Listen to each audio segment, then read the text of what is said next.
la semaine prochaine. Que répondez-vous à l'argument de l'avocat d'Alexandre Benalla qui dit qu'il veut attendre la fin de l'instruction judiciaire avant de répondre à cette convocation de la commission d'enquête? Je vous rappelle qu'on n'a pas le choix devant les commissions d'enquête. On doit venir. Moi, je peux le faire chercher par huissier, etc. C'est une question qui ne se pose pas. Et donc, je n'ai pas à apprécier la valeur d'arguments qui sont de toute façon contraires à la loi.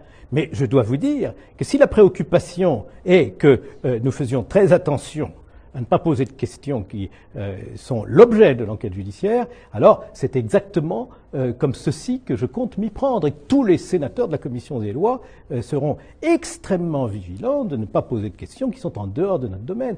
Vous savez, nous avons assez à faire avec le fonctionnement de l'État pour ne pas nous intéresser à d'éventuelles voies de fait commises en marge d'une manifestation le 1er mai 2018. Ça, c'est l'affaire de la justice. Nous, notre affaire, c'est l'État. C'est la séparation des pouvoirs, c'est le fonctionnement des institutions démocratiques, c'est le respect de la Constitution avec un président, un gouvernement, des ministres, sous l'autorité des ministres, des administrations, et personne qui n'interfère avec ces administrations en brandissant une carte bleu, blanc, rouge en disant « moi je suis de la présidence de la République ».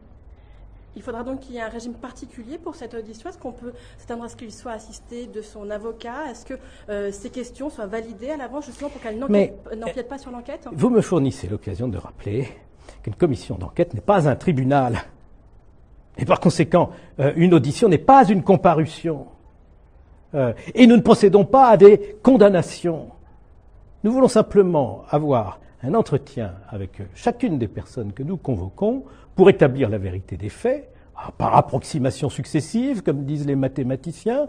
Tout ça n'est pas toujours aussi clair qu'on le voudrait, parfois il y a des contradictions, d'où la nécessité de poursuivre les auditions pour s'approcher au plus près de la réalité. Alors s'agissant de la possibilité d'être accompagné, j'ai observé, et je n'ai aucune raison de m'y opposer, que l'ensemble des personnes auditionnées sont venues avec des collaborateurs, mais ils n'ont pas le droit de parler.